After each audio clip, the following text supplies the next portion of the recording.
Buenas tardes.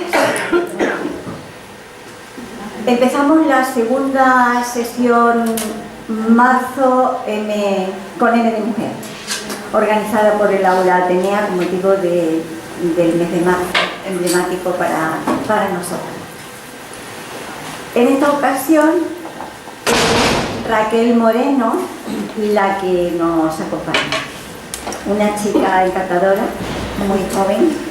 Nos hemos conocido por teléfono hace algún tiempo y hoy nos hemos conocido personalmente. Pero bueno, ella está encantada con nosotros y nosotros con ella. Se graduó Raquel por la UNED en Filosofía e hizo un máster Filosofía Teórica y Práctica también en la UNED. Es autora de la obra El hechizo del hombre y la conciencia, con la editorial Apeirón. Colabora en Canal Sur en el programa La Mañana de Andalucía y colabora también en Canal Sur con el programa Gente de Andalucía. Codirige la plataforma Filosofía y es directora fundadora de la plataforma de difusión cultural Entelequia Filosófica. Directora fundadora y presentadora del podcast Entelequia Filosófica. También es locutora y directora del programa A la sombra de Minerva de Radio La Isla. Ella dice: sigo formándome en busca de un futuro doctorado en la UNED, investigando sobre neurofenomenología. Por lo que veo, es una persona muy inquieta, muy sabia y viene a compartir con nosotros esto que nadie sabe lo que es el amor. Así que yo no tengo nada más que decir. Os pido un aplauso para animarla. Y bueno, encantada de tenerte, Raquel. De tenerte a ti y a todos ellos. Y dale. Bueno, para mí es un placer directamente estar aquí. Además, hacía mucho tiempo que queríamos, llevamos mucho tiempo contactando y al fin sí ha podido. Para mí es un placer por varios motivos. Primero, yo sabia no me siento, pero inquieta sí. Y las mujeres siempre, ahora que tenemos tan cerca el 8 de marzo y además es por eso que hemos hecho esta semana aquí, las mujeres siempre hemos tenido algunas dificultades para mostrarnos en el ámbito público durante mucho tiempo.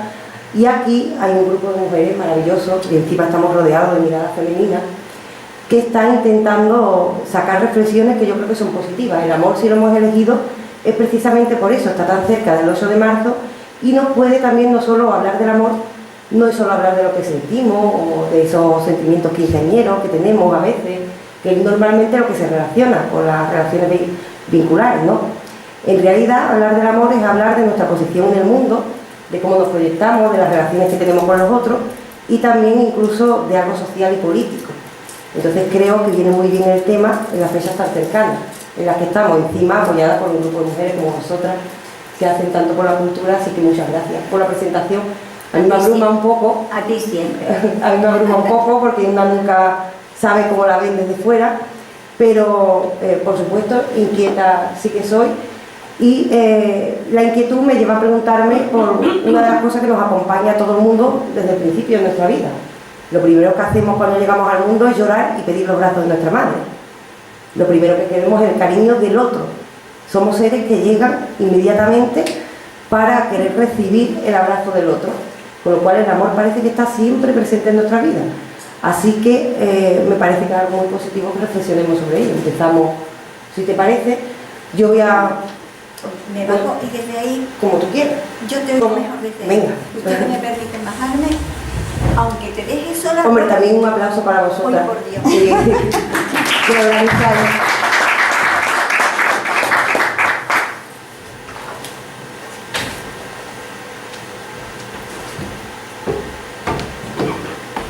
Yo voy a empezar diciendo que aviso una cosa. Y es que yo he estudiado sobre todo mucha fenomenología, aviso de que la fenomenología empieza siendo el estudio de la conciencia, Es decir, la fenomenología surge como un campo del saber en el que en el fondo lo que ocurre es que al principio nosotros tratábamos de estudiar al ser humano hablando de alma, hablando de cosas muy abstractas, de cosas que se nos quedaban como líquidas, que no sabíamos describir qué es el ser humano.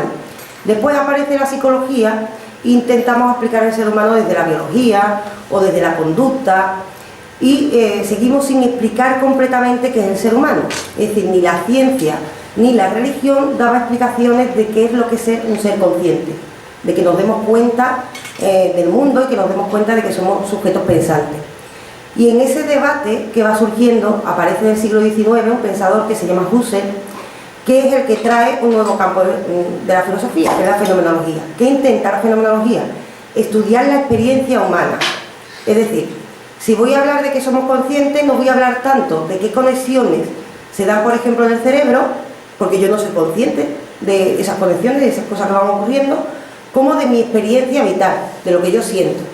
Por eso la fenomenología es un campo que se puede aplicar, que aplica su mirada a numerosos fenómenos que le ocurren al ser humano, entre ellos el amor. Aún así, voy a dar el aviso, por mucho que estudiemos en fenomenología el amor, vengo a hablar con toda la poca vergüenza del mundo de algo de lo que no hay definición. Es decir, es el único elemento que la fenomenología intenta estudiar y no consigue dar una solución para la pregunta de ¿qué es el amor? Seguramente sea porque el amor está para hacerlo, no para pensarlo. Es así de simple. El amor está para sentirlo, para vivirlo, pero los filósofos tienen que pensar hasta lo impensable. Además, la filosofía, en realidad, yo la describo como que los tratados de filosofía son cartas de amor. Si miramos a cómo se desarrolla la historia de la filosofía, el mismo nombre, filosofía, significa amor a la sabiduría. ¿Qué es? ¿Por qué encontramos este nombre en realidad? Que se dice que se lo puso Pitágoras. Este nombre cobra relevancia en una obra que se llama El banquete, de Platón, que va a ser una obra que vamos a tratar durante toda la charla. Va a ser como el nexo para poder hacer una reflexión del amor que, aunque no nos lleve a una conclusión de qué es, sí nos lleve a intentar analizarnos a nosotros mismos cuando lo vivimos. Eso sí podemos conseguirlo en filosofía. La cuestión es que en esta obra es una obra dedicada precisamente a averiguar qué es el amor. Y Platón, en esta obra, es donde hace mucho hincapié que la filosofía es amor a la sabiduría. ¿Y qué nos dice en la obra? Para describir que la filosofía es amor a la sabiduría, lo primero que tiene que decir es qué es ese amor. Por supuesto, todos tenemos en el inconsciente colectivo que es el amor platónico, que es un inconsciente equivocado. Normalmente lo relacionamos con un amor ideal que no podemos conseguir. Yo no voy a hacer hincapié en esta idea, porque esta idea ya está muy desgastada, sino que más bien voy a hacer, para empezar, una aclaración. El amor en Platón se resumiría en amor a la sabiduría. Eso es el amor, realmente, es la búsqueda. Es un motor que tenemos todos dentro que nos impulsa a buscar. Por supuesto, tiene varias fases. Por ejemplo, cuando nos enfrentamos a otra persona. ¿Qué es lo que llamo amor? La necesidad que tengo de conocerle. Es decir, de querer desvelarle, de querer descubrirle. Esto ocurre igualmente en la filosofía, por eso el filósofo es el amante de la sabiduría. Es el que busca, el que intenta alcanzar. Pero ahora vamos a intentar comparar ese amor a la sabiduría con las relaciones vinculares que tenemos con los otros, y así vamos a poder pasar a analizar el fenómeno del amor, viendo las paradojas que nos vamos a enfrentar porque se dificulta su estudio. Si decimos amor a la sabiduría y decimos filosofía, todos sabemos que es una búsqueda, pero que nunca vamos a terminar. Todo el mundo acepta que la filosofía supone buscar el conocimiento, pero que nunca vamos a conocerlo todo. ¿Qué ocurre cuando, en lugar de ser amor a la sabiduría, es amor a un otro? ¿No tiene que haber también cierto misterio constantemente? ¿No es la búsqueda del otro algo constante que nunca acaba? Esta es una de las claves que nos da Platón, y por eso voy a coger la obra El banquete de Platón, porque sigue estando de actualidad. En la actualidad tenemos muchos problemas con el tema de las relaciones amorosas, criticamos mucho el amor romántico, porque evidentemente hemos visto como un género, sobre todo, se ha visto perjudicado ante el otro. La mujer, lo comentaremos durante la charla, se ha visto sometida a veces con el tema de las relaciones amorosas, bueno, a veces, la mayoría de la historia, Y lo que encontramos en este caso es que la mujer se ha visto sometida a una visión que teníamos del amor. Es decir, nosotros damos por hecho que eso es una búsqueda cuando hablamos del ámbito del conocimiento, pero cuando hablamos de relacionarnos con otros queremos atrapar. Eso es lo que nos ha ocurrido a lo largo de la historia. Eso es lo que ha provocado que un género esté sometido frente al otro. Pero si recuperamos la obra de Platón, en realidad podemos recuperar una idea del amor que quizás sea positiva, y es que nunca se debe intentar atrapar al otro. Si intentamos atrapar al otro, eso ya no es amor, porque el amor es búsqueda. Si encuentro, se disuelve. Esta es la idea base de la obra platónica de la que estamos hablando. Sobre esta idea base de que el amor es una constante búsqueda, algo que por cierto hace que el amor esté en todo, porque el amor está en que yo venga aquí, porque tengo placer, porque siento la necesidad de contaros cosas, es decir, es un amor a contar, a comunicar con vosotros. También el amor es lo que nos ayuda a elegir una carrera u otra, es decir, el amor ya estaría en todo, es una fuerza que nos mueve. Cambiamos completamente la concepción de qué es el amor. Eso sí, todavía no tenemos una definición, pero cambiamos la perspectiva desde la cual estudiarlo. Ya no tenemos que hablar de algo que sea poseer a un otro, abrazar a un otro, que ese ha sido el error de la mayoría de las perspectivas históricas que nos hemos encontrado a la hora de analizar el amor. Vamos a hacer un breve repaso por las principales perspectivas que nos encontramos en la historia de la filosofía, que voy a resumir en 3, y eso nos va a ayudar a ver qué papel puede tener la fenomenología a la hora de analizar las relaciones vinculares, es decir, cómo relacionarnos con los otros. Al hablar del amor no es solo hablar de una relación de pareja, es cómo me relaciono con mi madre, con un desconocido, con lo que llamamos un otro. Pues bien, si hacemos un repaso a lo largo de la historia, por supuesto lo primero que encontramos es esta idea del amor platónico. Pero curiosamente, cuando Platón saca el banquete, lo veremos en la charla, en el banquete lo que encontramos es un tratado donde hay varias teorías sobre el amor. Y además es muy curioso porque lo que hay es una conversación entre varios filósofos, cada uno va a dar una teoría del amor, hasta que finalmente lleguemos a la teoría de Sócrates, que es la misma que la de Platón. Pero la historia a veces es bastante cruel, porque nosotros nos hemos quedado con una de esas teorías, y esa teoría no es la de Platón. Esa teoría es una teoría que Platón quiere rebatir en su obra. ¿Será que nadie llega al final del libro? ¿Será posiblemente eso? Que nos ponemos a leer y llegamos a una teoría que de repente suena muy bonita, que hoy la conocemos como la de la media naranja, y ahí la gente ya deja de leer. Si yo ya lo he encontrado. El amor es buscar a otro, atraparlo, y ya veremos lo enfermizo que es buscar a otro que es igual que yo. Además, porque la media naranja, si partimos una naranja, la otra mitad es idéntica. Con lo cual eso, yo no sé si puede llamarse amor, no amor a un otro. Es directamente clase una masturbación, más que un amor. Lo que encontramos en definitiva es que Platón saca una obra con 8 teorías concretamente del amor.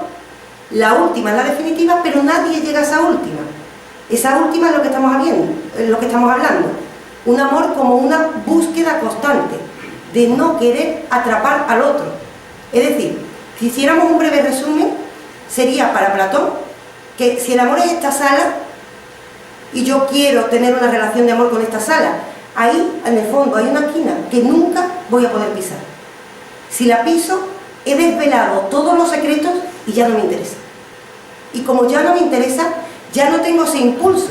Hemos dicho que el amor es un impulso que nos mueve a conocer. Claro, si lo conozco todo, se disuelve. Esto cambia completamente la concepción que podemos tener con las relaciones amorosas. Esto se puede incluso vincular con la necesidad que tenemos hoy en día de hablar de tolerancia a la intimidad del otro.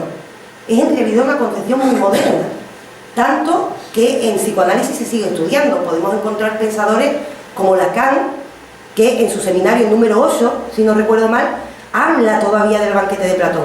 Encontramos incluso tratados de neurociencia que hablan del banquete de Platón, y hablan porque están hablando de un amor abierto, la necesidad de apertura. Claro, esto se nos ha olvidado porque, como he dicho al principio, nosotros vamos leyendo el banquete y cuando encontramos la media naranja, se acabó.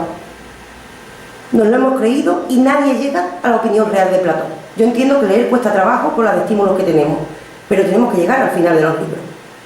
Así que nosotros vamos a hacer ese repaso, eso ya sabemos cuál es una de las concepciones principales que nos ha quedado. La media naranja que relacionamos con Platón, pero que no es de Platón. Es una cosa que Platón quería criticar. Vamos a quedarnos con eso. Esta es una concepción que ha marcado cómo nos relacionamos con el otro constantemente. No solo con el otro como pareja, sino también con mi amigo. ¿Cuántas veces decimos, me llevo muy bien con él porque es muy parecido a mí? Y con alguien desconocido, nadie quiere llevarse bien con lo otro completamente diferente. Nadie quiere atreverse a lo completamente distinto. Eso es condición sine qua non para relacionarnos con el mundo. ¿Eso es sano, siquiera? ¿Eso puede llamarse amor? ¿O es amor a ti mismo? ¿O es una especie de egoísmo? Estás buscando confirmar que tú eres lo mejor, por eso buscas algo idéntico. Esta es una de las concepciones que ha sesgado las definiciones que se da de amor. Eso nos daría la definición del amor como, la búsqueda de que algo me complete. Es decir, soy un ser con carencias y te quiero porque te necesito. No es te necesito porque te quiero. Es decir, yo estoy vacía y tú vas a venir a servirme, a llenarme. Yo creo que cualquier persona con un poco de sentido común que se pare a reflexionar un momento, sabe que esto no puede ser sano. Sabe que a esto no le podemos llamar exactamente amor. Además hemos partido de la base de que es una búsqueda. Si me completa, se disuelve. ¿Cuántas veces hemos hablado de parejas que caen en la monotonía? ¿Por qué? Porque de repente ya no hay el descubrimiento, ya no hay un misterio. El amor es un motor de búsqueda. Si buscamos con la idea de la media naranja, pueden pasar dos cosas. Una, que nunca encontremos una media naranja, porque no hay nadie idéntico a nosotros, entonces estemos insatisfechos constantemente. Y otra, que vivamos en una fantasía y que esa fantasía haga que en realidad estemos masturbándonos a nosotros mismos. Perdón por la expresión, es decir, en realidad estoy buscando a alguien que confirme que mis ideas son las buenas, mi modo de vida es el bueno y por eso busco a alguien idéntico a mí. Pero no es una búsqueda, no es un motor que me mueva a cambiar y eso ya sabemos que no es exactamente el amor. Esto fue cambiando, por supuesto, esto es una de las primeras concepciones que ha arraigado más en nosotros, que sigue estando presente en el inconsciente colectivo, pero hemos tenido más. A medida que iba pasando la historia, por supuesto, voy a saludar, bueno, porque gracias por venir. Perdón por la tardanza. Pues bueno, esta es una de las primeras concepciones. Hemos dicho que una de las concepciones que nos ha marcado más en la historia es la media naranja. Vamos por ahí. Después de la media naranja nos encontramos con que llegamos al medievo, ciertas condiciones sociales que lo que van haciendo, por supuesto somos hijos de nuestro tiempo. Platón, ¿por qué nos trae este mito? Hago un paréntesis. Platón habla en mito porque su época es la del mito prácticamente. Entonces todos estamos condicionados por el mundo en el que estamos inmersos. ¿Qué pasa? A medida que pasan los años, ese mundo va cambiando y el discurso también. Y la forma de entender el amor también, y con ello la forma que tenemos de relacionarnos con los otros. Pasamos con ello por el medievo, una época muy oscura, en la que el amor prácticamente desaparece.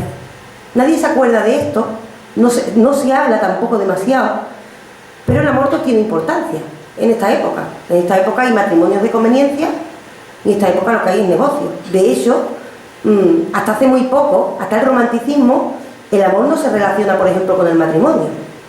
El matrimonio es un contrato. El amor llega después, cuando llega una época en la que quiero hacer hincapié, que es el romanticismo. En el romanticismo está caracterizado por la defensa de las pasiones. ¿Por qué ocurre esto? Porque antes habíamos pasado por la Ilustración, en la que habíamos dicho que tenemos que ser racionales. Tenemos que ser racionales para intentar llevarnos bien los unos con los otros. Aparece la Ilustración, la Revolución Francesa, pero empezamos a decepcionarnos porque nos fiamos de la razón y la razón no nos da respuestas.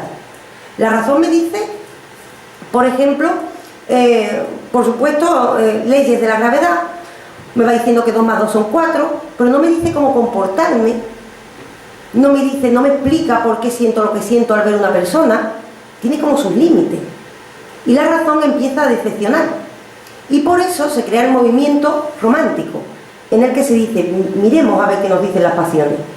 Esto se junta con una época en la que la ciencia ha avanzado y ya estamos discutiendo que venimos de un entorno natural. Ya intuimos, por resumir, que somos un mono. Ya empezamos a intuir eso. ¿Qué efecto tiene esto en la concepción del amor? Pues vamos a hacer una concepción del amor igual que Platón utilizó el mito, que era su época. Nosotros utilizaremos los conocimientos de aquella época y nosotros vamos a hablar ya de amor como pasión. Pero claro, el amor como pasión nos trae una cosa positiva, y es que en esta época se produce una especie de revolución, y es que ya desaparece poco a poco el matrimonio por conveniencia, si hablamos de amor, pero nos vamos al límite. De repente la pasión es, no puedo vivir sin ti. Es decir, si habláramos de mito, la idea es Romeo y Julieta, una historia absurda donde las haya, porque ahí no gana nadie. Esto es lo que nos encontramos.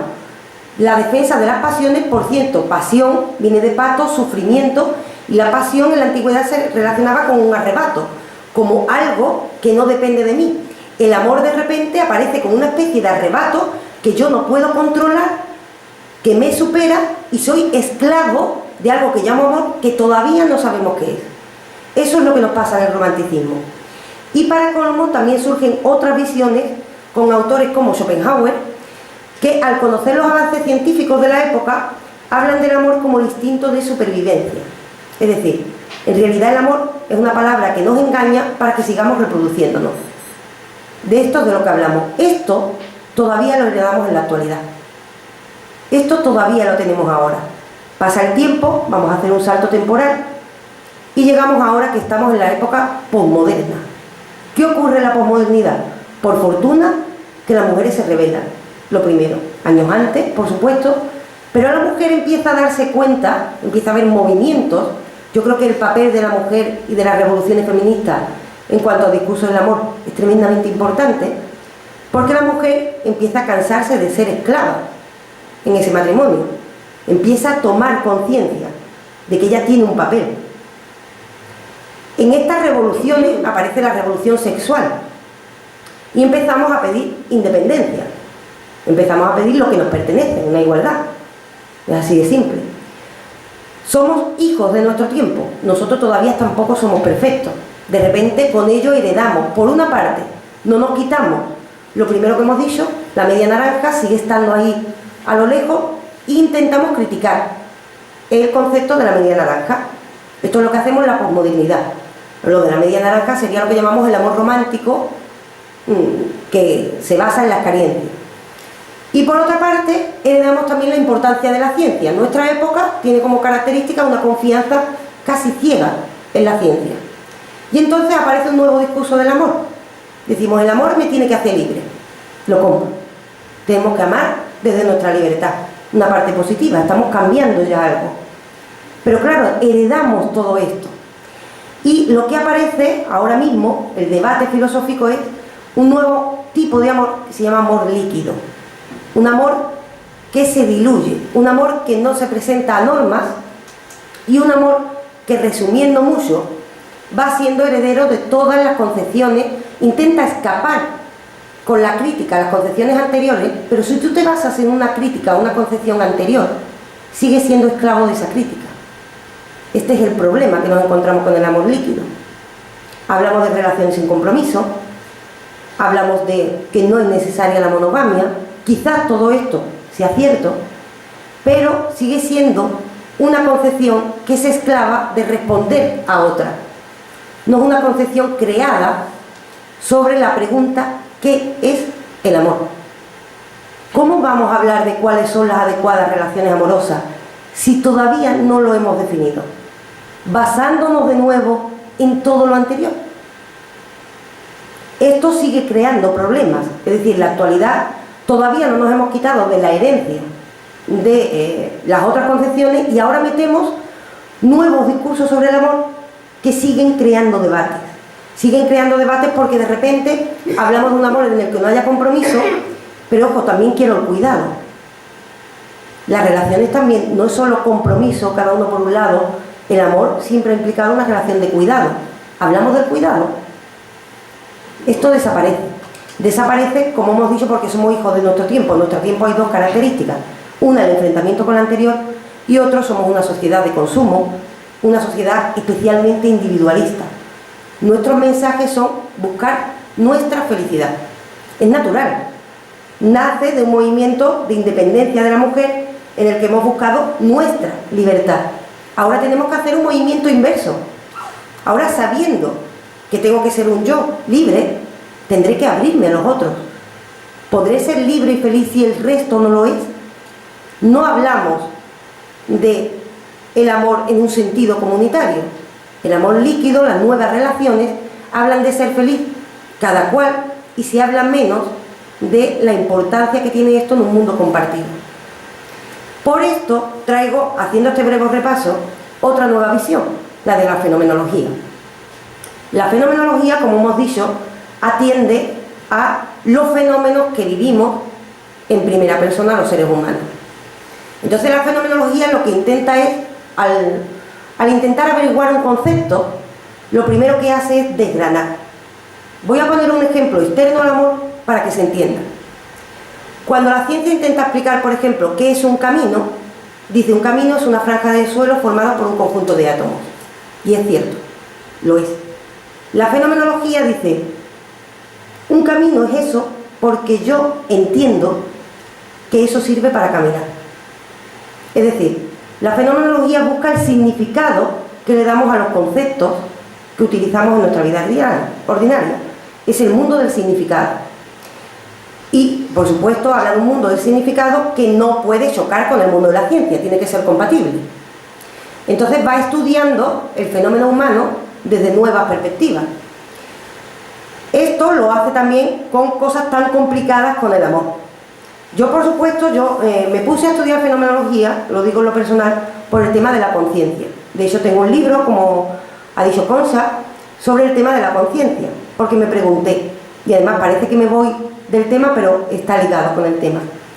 Me pregunté, yo tengo experiencia de ser consciente, y busqué lo que decían los neurólogos que significaba eso. Y ahora los neurólogos me hablaban de conexiones sinápticas, del cerebro, del sistema nervioso, y yo no tengo experiencia de vivir nada de eso. Ahora mismo hay millones de conexiones sinápticas trabajando en esta cabeza para que yo hable, y no tengo conciencia de que eso esté pasando. Ninguna. O sea, no me valía. ¿Cómo voy a explicar la experiencia de ser consciente sin hablar de mi propia experiencia? El discurso de la ciencia se quedaba corto, faltaba algo. Claro, tenía otra opción, tirar por la religión, la metafísica, hablar de alma, hablar de espíritu. Eso no es que se quede corto, eso que es esa agua, eso no arregla nada. Entonces, por eso tiré para la fenomenología, para intentar explicar qué es mi experiencia de ser consciente, qué significa que yo sea consciente. A raíz de ahí me pongo a estudiar y resulta que la fenomenología estudia otros conceptos, entre ellos el amor. Cuando la fenomenología se acerca al amor, lo primero que hace es preguntar qué ha dicho la ciencia, para que sea compatible. Si nosotros acudimos a qué ha dicho la ciencia, yo me lo he traído por aquí, si me lo permiten lo voy a mirar porque es una explicación bastante curiosa. Nosotros podemos buscar, y lo pueden buscar ustedes mismos por internet, qué dice la ciencia que es el amor. Si buscamos por internet qué es el amor, según un neurólogo, nos dice que el amor empieza en la retina. Nosotros miramos a una persona, hay una estimulación, digamos, se enciende algo, ese algo da una información al axón. El axón es como el cable que tiene una neurona, se va poniendo nervioso, por explicarlo cortito, el cable se pone nervioso y ese nervio va al lóbulo occipital. Por resumir, vemos a una persona y empieza a haber actividad anormal que nos lleva al lóbulo occipital, que es la parte que como que reconoce los rostros, provoca que reconozcamos un rostro y no nos olvidemos de él. A partir de ahí, ¿qué ocurre? A partir de ahí ocurre lo que yo le llamo la borrachera del cerebro. El cerebro se emborracha directamente.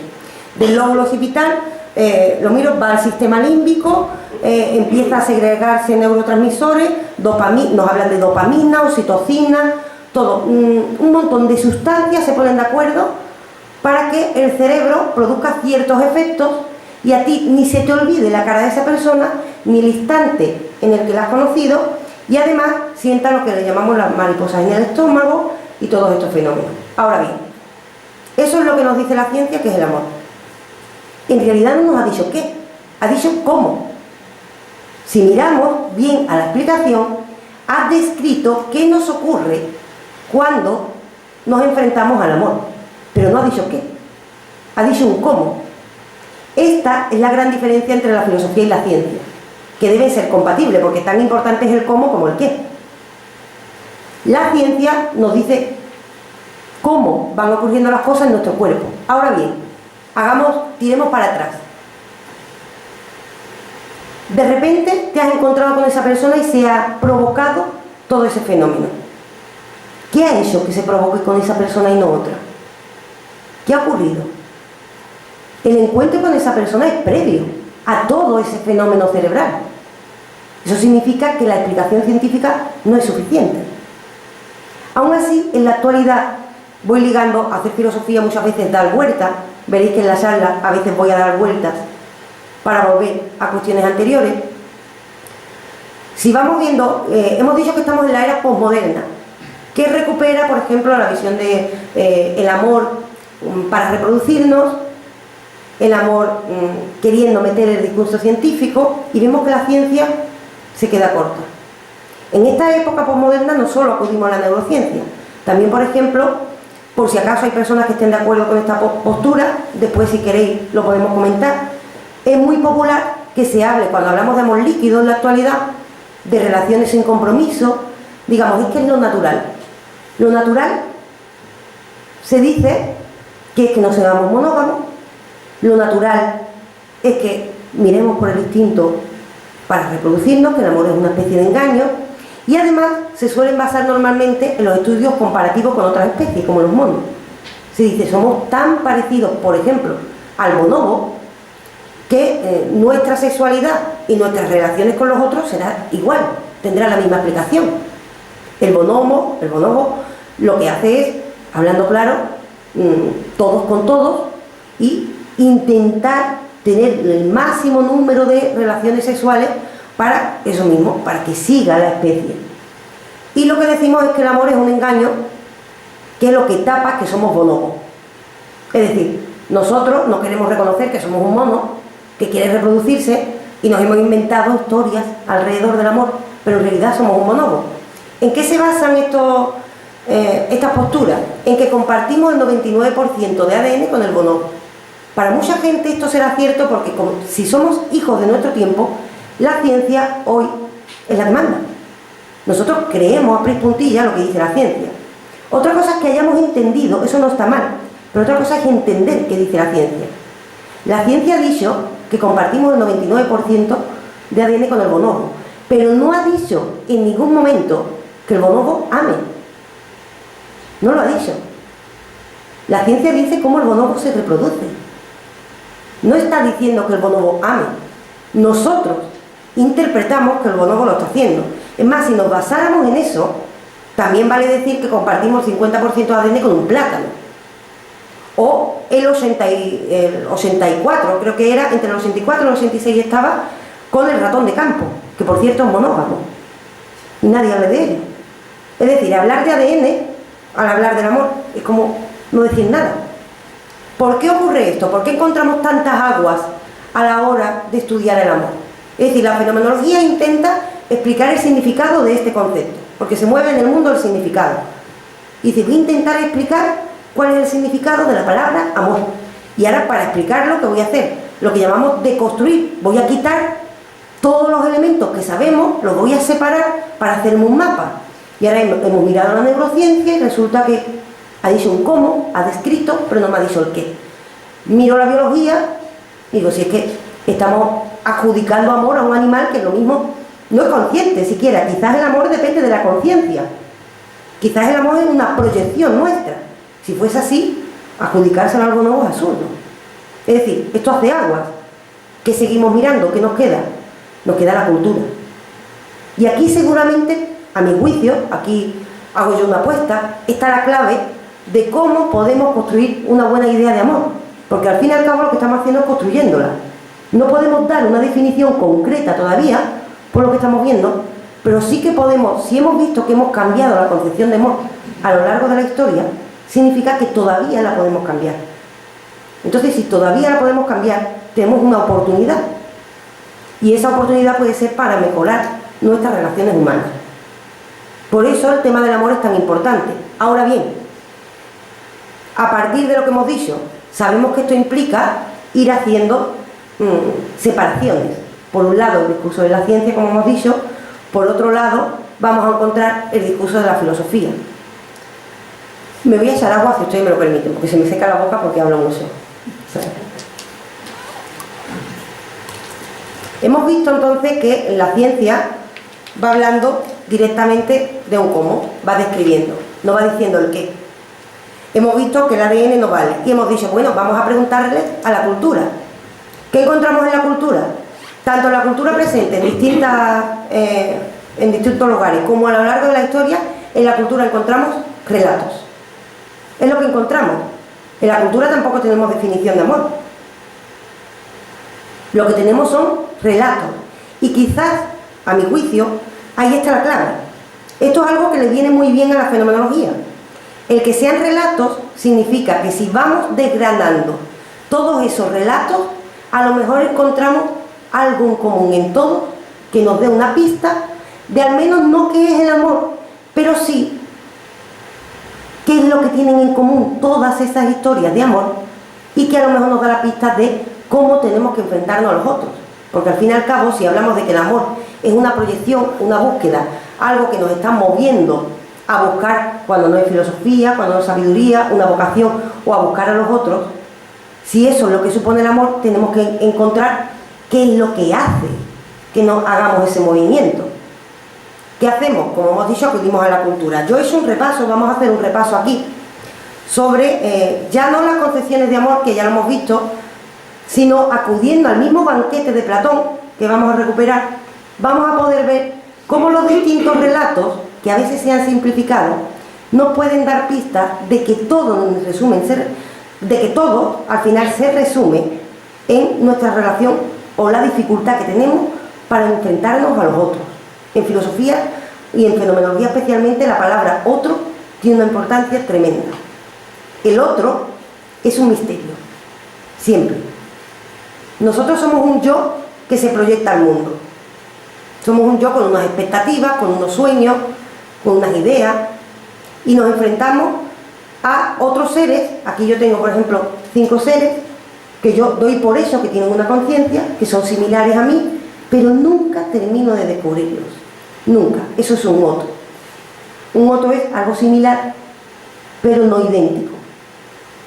Esto es lo que nos encontramos. Para la fenomenología, la clave, y lo vamos a ver en lo que nos queda de charla, para que llamemos a algo amor, es que esté en relación constante con ese otro, es decir, con una diferencia.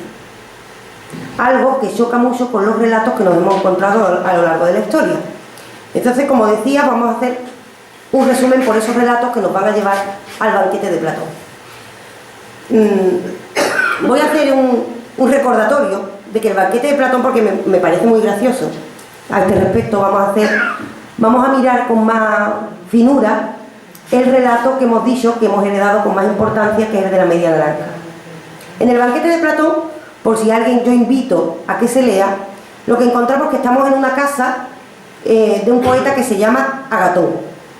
Y además, voy a decir como curiosidad, lo que se hace es un debate sobre amor, y un debate que era muy típico en la Grecia antigua. En la Grecia antigua se hacía un ágape después de las comidas, en el que se iba a discutir de algo filosófico. Yo eso de menos no lo he vivido, pero me hubiera encantado vivir esa época. Ahora mismo comemos y nos ponemos a ver la tele. Por desgracia. Se debería recuperar esa idea del ágape, pero no. En la Grecia antigua no solo estaba esto, también estaba la broma de que el ágape terminaba cuando ya uno no podía más con la bebida. Es decir, esperaban a ver quién aguantaba más con el vino. y Sócrates tenía fama de ser el que más aguantaba. Esto es lo que nos encontramos en realidad en la obra del banquete de Platón, la historia de una borrachera. Esto es lo que nos encontramos. Y entonces cada uno de estos borrachos, entre comillas, nos va diciendo una teoría. Y llegamos a la de Aristófanes, que es la que hemos dicho, la famosa de la media naranja. Aristófanes, digo como dato, que le caía fatal a Platón, porque Aristófanes participa en el juicio a Sócrates estando en contra de Sócrates, que era maestro de Platón. Vamos a ponernos en el papel de Platón.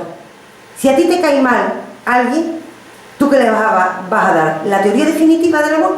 ¿O le vas a dar una teoría que le deje como un tonto? Le voy a dar la teoría que le deje como un tonto. Eso es lo que hace Platón. Es decir, me voy a reír de Aristófanes, es decir, no nos podemos ni siquiera fiar de que eso lo dijera Aristófanes. Me voy a reír de él, le voy a dar la teoría más absurda, esperando que nadie haga caso a Aristófanes. Pero la historia es así de cruel. La historia no le hace caso a Platón y de repente dice que Aristófanes, lo encontramos en el debate y dice, se remonta a un tiempo muy antiguo, va utilizando el mito, dice, en la antigüedad el ser humano era esférico, yo lo estoy viendo ya, y además tenía 4 manos y 4 pies. Y era muy poderoso, porque si tenemos 4 manos y tenemos 4 pies, tenemos doble fuerza, somos más rápidos, somos tan poderosos que le vacilamos a Zeus. Y nos acercamos a Zeus y le decimos, oye, yo también quiero poderes, ¿eh? Porque yo soy aquí muy fuerte, que estoy construyendo templos, yo quiero poderes. Y empieza a desafiar a los dioses. ¿Qué ocurre? Al desafiar a los dioses, Zeus se cabrea y dice, exterminémoslo. Este ser, como se diría ahora, se ha venido muy arriba. Se me está viniendo arriba. Pero Apolo, que era el dios de la inteligencia, dice, no, mejor que exterminarlo, vamos a utilizarlo de esclavos. Vamos a darle un castigo. ¿Y qué hacemos para castigarlo? Partirlo por la mitad. Vamos a quitarle, tenían 4 manos, 4 piernas, le vamos a dejar en 2 manos y en 2 piernas.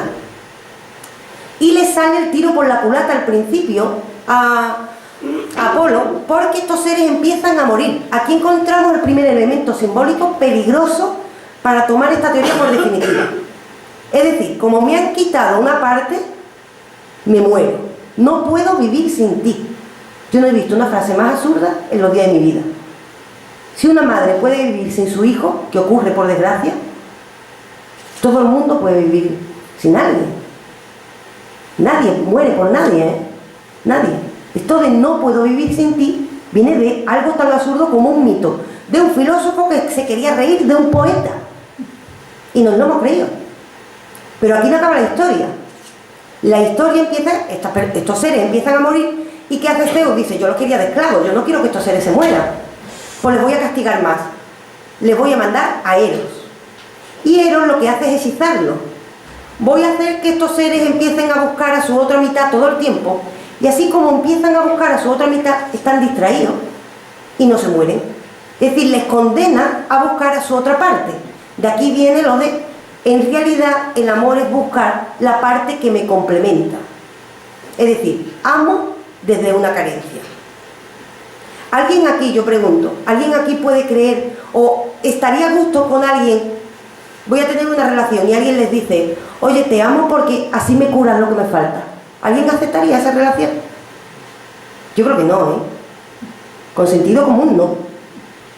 Esto no, y si no es aceptable, nosotros tampoco podemos exigir esto. Hay gente pato. Bueno, hay gente enferma. Hay gente enferma. Lo peor de esta concepción también, digo, es que no queremos que nos pase, pero quizás sí que lo provocamos, ¿eh? Es decir, yo no quiero que me amen desde una carencia, pero yo voy a buscar a alguien que me complemente. Esto no es amor, esto es egoísmo. Es lo que yo llamo masturbarte a ti mismo. Tú no amas al otro, tú te amas a ti. Y además mal, porque te amas reconociendo que no eres completo y además que no puedes tú mismo completarte, sino que tiene que venir otro a arreglar el desastre. Esto viene de un, como hemos dicho, de un mito absurdo. Y además este mito se ha visto complementado, podemos hacer una breve pausa en el tema del banquete, se ha visto complementado con otros mitos. Por ejemplo, yo pondría el de Adán y Eva. El de Adán y Eva es muy característico a este respecto, Y me gustaría también utilizarlo porque con el de Adán y Eva vamos a entrar ya en un elemento que mete la fenomenología, que nos muestra el problema del otro. Es decir, nosotros hemos visto que por una parte encontramos ese amor desde la carencia. Y todos conocemos la historia de Adán y Eva, no hace falta hacer un resumen y leer la Biblia aquí, aunque les recomiendo que se lea la Biblia, que es más divertida de lo que parece, porque hay de todo ahí. La cosa es que todos conocemos que ahí también de nuevo aparece el amor desde una carencia. Eso sí, si atendemos bien al mito de Adán y Eva, en el de Adán y Eva incluso hay más. No solo el machismo que conocemos, porque Eva nace de la costilla de Adán, entonces Eva es algo incompleto. Ojo, Adán también es incompleto, le falta una costilla, pero a nadie le importa. Porque como ha nacido antes, a nadie le importa que Adán sea incompleto, eso nos hemos olvidado. Nos acordamos únicamente de que Eva es incompleta. Esto ha quedado en el inconsciente colectivo. Pero como ya hemos asumido esa idea de incompletud, vamos a mirar otros elementos que nos ayuden a reflexionar mucho más sobre el amor. Y es que si acudimos al mito de Adán y Eva, me lo he apuntado aquí en Génesis 2:18, nos dice Dios, que vaya guasa la que tiene, le haré ayuda y doña para él. Ahí nos trae una mujer como distracción, para distraer a un hombre que no es bueno que esté solo. Eso es lo que nos dice Dios. Pero antes, la gente se explica poco, en que unos versículos antes resulta que hay una frase que al que corrigió la Biblia se le escapó, que dice, macho y hembra los creó. Los creó al mismo tiempo. ¿Qué ha pasado? Que han corregido mal. Y es que antes de Eva había otra. Eso mucha gente por fortuna ya lo sabe, es otra a la que se está reclamando, que es Lilith. Si acudimos al mito originario de Adán y Eva, bueno, de Adán y Lilith, en este caso, sí que podemos aprender más sobre el amor. Sí que podemos aprender de un elemento nuevo en el debate. En principio, Dios crea, voy a hacer un breve resumen, a Adán y a Lilith. Y además Lilith, voy a decir que me cae bien porque, no solo porque es pelirroja, delgadita y blanca, porque lo es, sino que además es adicta al sexo. Adicta al sexo. Una mujer moderna. Lilith no tiene nada que ver con Eva. De hecho, el problema de Lilith es Adán. Que Adán empieza a quejarse de que Lilith se quiere poner arriba. Es decir, que Adán era un poco aburrido. A él le gustaba lo tradicional. Que veamos, habrá que saber por qué lo tradicional es que el hombre esté arriba. Esto es bastante simbólico también. La cuestión es que Lilith no le convence a Adán y Adán empieza a quejarse. Adán, en realidad, si analizamos la historia, se lleva quejándose toda la historia. Adán nunca está contento. Y se queja de que Lilith es demasiado con el sexo. Y entonces Dios, ¿cómo no? Pues castiga a Lilith. ¿Cómo que no? Y la manda ahí, la manda al Mar Rojo con un montón de demonios. Un castigo cortito. Y la deja allí y Lilith sigue en su onda y tiene 100 hijos por día. O sea, a Lilith el castigo le dio más o menos igual. ¿Y qué hace Adán? Adán se queda y empieza a aburrirse. Y le dice Dios, no es bueno que el hombre esté solo. Aquí es donde viene de nuevo el mito. Y ahora fijémonos en un detalle que a mí me hace un poquito de gracia. No es bueno que el hombre esté solo, le manda animales. Y Lilith con los demonios. Dios tiene una mente un poco perversa. Después de Lilith mandando animales, no quiero imaginar qué ocurría ahí. La cosa es que a Adán no le convence y vuelve a decir, mira, tráeme a Lilith otra vez. No me extraña. Pero Lilith ya está a gusto con los demonios y se niega. Dice, yo no vuelvo. Esa es la historia. La historia es que Lilith se niega. Y entonces 3 ángeles que habían ido por Lilith son tan bondadosos que matan los hijos de Lilith. Y Lilith es conocida por ser la causante de la muerte súbita, porque se venga matando a otros niños. Esa es la historia. Y ahora fijémonos en la historia. Analicémoslo simbólicamente. Encontramos mucha simbología aquí. Después de esta negación de la vuelta de Lilith, aparece ya lo que todos sabemos, Eva de la costilla. ¿Qué ha ocurrido?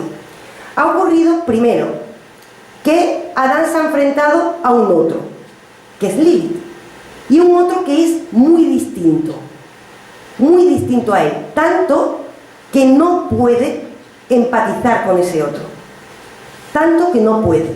A esto, en fenomenología, le llamamos alteridad, la necesidad de ponerme en el lugar del otro. Es decir, nosotros constantemente nos encontramos, hemos dicho que la palabra otro tiene mucha importancia en fenomenología, nos encontramos con seres que son parecidos a nosotros. Esos son otros, con sus propias vivencias, sus propias expectativas. Después de eso, ¿qué hacemos? Para entender que el otro es un otro, hay una cosa que se llama alteridad. Me voy a poner en el lugar de ese, voy a hacer el paripé de que lo entiendo. Aunque no lo entiendo completamente, voy a hacer ese movimiento para intentar ponerme en su lugar. ¿Qué pasa? Que si el otro es muy distinto, a veces no puedo hacer ese movimiento de alteridad. Ese es el problema. Y esto es lo que le pasa a Adán con Lilith. Le vuelve a pasar con los animales. Por supuesto, ponerte en el lugar de un animal completamente distinto, completamente complicado. Habrá quien lo vea. Yo no entiendo cómo es ser un murciélago, porque nunca lo he sido y no soy capaz de ponerme en su lugar. Necesito vivirlo. ¿Qué pasa? Que ahí nos encontramos con una concepción bastante importante. ¿Cómo se soluciona la historia? Quitando un otro muy distinto y poniendo un otro que tenga un poquito de mí y un poquito de otra cosa. Y de nuevo, o interpretamos esto como carencia, o podemos hacer una lectura un poco distinta y decir, ¿será que en el fondo el amor es proyectarse a buscar diferencias, pero siempre necesito algo que me una, algo en común? Ahora bien, ¿qué es ese algo en común? No lo sabemos. ¿Cuánto de en común tiene que tener para que empatice? ¿Cuánto de diferente tiene que tener? Volvemos al problema del amor. Seguimos entonces en una concepción de amor que es muy parecida a la que hemos dicho de la platónica. Esta, en resumen, sería la que los griegos le llamamos la concepción del amor como eros. El amor como eros es el amor como una pasión, como un deseo, y cuando es el amor como deseo es deseo porque me falta. El deseo siempre es de un faltante. Esto normalmente se ha puesto muy romántico, se ha vendido en el cine muy bien, pero esto no casa con la idea que hemos partido previa de que el amor implica una búsqueda constante y entonces tiene que haber algo incompleto, algo abierto. Esto no casa, porque si es deseo, voy a por lo que me falta y en cuanto lo tengo, se disuelve. Imaginemos que esto lo aplicamos al amor de madre. Es grave, ¿eh? Imaginemos que en cuanto tengo al niño, ya lo tengo, se acaba. Nadie lo concibe. Nadie lo concibe. El problema de estos debates surge cuando hablamos de relaciones vinculares, sobre todo las relaciones, lo que conocemos como relaciones amorosas, que para mí, tengo que decir, una relación amorosa es prácticamente todo. Yo prefiero proyectarme a los otros desde el amor, desde el primer momento, es decir, con un movimiento de alteridad, de ponerme en el lugar del otro, a ir haciendo distinciones. Por supuesto, la intensidad en esa alteridad cambia si hablamos de una madre, si hablamos de una pareja o de alguien que acabamos de conocer, pero no tenemos que partir directamente de esa posición de apertura al otro como un otro distinto. No tenemos que partir siempre de eso. Es decir, no está el amor en todo. Este del amor en todo ha ido desapareciendo. Esto es lo que encontramos realmente en la otra concepción de amor que hay detrás del discurso de Aristófanes. A la parte que nadie llega del banquete de Platón, por desgracia. A la última parte, cuando habla Sócrates. Cuando habla Sócrates aparece una nueva concepción de amor. Le llamamos el amor como filia. El amor como filia no es te amo porque te necesito. Es te quiero aquí porque te amo. Ni siquiera es te necesito porque te amo. No hablamos de necesidad. Necesidad es que no puedo vivir sin ti. Necesario es lo que no puede no pasar. Aquí en el amor como filia esto no pasa. El amor como filia, y además de filia viene la afinidad, viene también la amistad. Es decir, el amor como filia incluso no se distingue de la amistad. Si acudimos incluso a otros autores como Aristóteles, que también trata el tema, él identifica completamente el amor con la amistad. Él cree que las relaciones amorosas son una extensión de la amistad. Hoy en día esto no pasa tanto. Hoy en día, incluso, y ya veremos con estas preguntas con las que vamos a acabar en realidad cuando lleguemos al final de la charla, hoy en día nos preguntamos incluso ¿para qué amar? Incluso nos preguntamos eso, es decir, nos han dado la posibilidad en el banquete del amor como filia, que sería abrirme al otro, disfrutar del otro y compartir con el otro. Digamos que es, sé que el otro es diferente a mí. Y entonces yo voy a hacer un proyecto en común, sea con un amigo, sea con una pareja, no importa. Y ahora él va a aportar X y yo voy a aportar Y. ¿Qué pasa? Que el otro es un otro, que va cambiando. Ustedes cuando salgan de esta charla ya son otros, mejor o peor. Pero todo lo que nos ocurre nos transforma. Entonces, como va cambiando, X y Y no son dos piedras fijas, sino que son cosas mutables. Y lo que vamos a construir en conjunto, con ese amor como filia, siempre será una construcción con fisuras. Pero con fisuras que son necesarias. Porque si las cerramos, que hemos dicho al principio, si las cerramos, ya no hay amor. Tiene que haber fisuras. Tiene que haberlas. Porque tiene que haber algo abierto. Ojo, fisura no es necesariamente algo negativo. Es que hay partes abiertas. Es que es algo constantemente cambiante. El amor como filia es abrirme al otro y complementarnos, pero no por necesidad, sino por construir algo en conjunto. Por disfrute incluso. Yo te ayudaré a construir lo tuyo. Tú me ayudarás. Pero va a ser por una voluntad. Es decir, lo que encontramos en el fondo, hay una cosa que tiene con el mito anterior en común. Siempre hablamos de una voluntad, de algo que nos mueve. Este es el único elemento que vamos a ir encontrando en todos estos mitos. Es como si el amor fuera algo que nos mueve. Como si el amor nos poseyera, pero no en un sentido negativo, sino que llegamos al mundo y nos proyectamos hacia afuera, nos empujamos hacia afuera.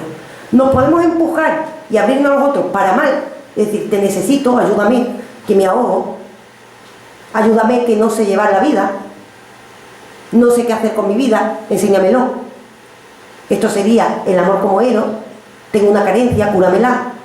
O hacer lo otro, decir, yo soy un ser que llega al mundo, somos un ser consciente, pero un ser que no está solo. Directamente soy consciente de que hay otros. Y además, encima no lo conozco todo. Para la fenomenología, y esto es algo que determina la visión que tiene del amor, la realidad no se construye a raíz de que nosotros estudiemos esa realidad. Es una realidad intersubjetiva, que le llamamos. Es decir, yo veo una perspectiva, ella ve otra, usted ve otra, otra. Si vamos a describir esta sala, si la fenomenología va a describir esta sala, no lo hace desde yo que estoy aquí en esta posición y digo, pues la sala es rectangular y tiene un montón de miradas. No.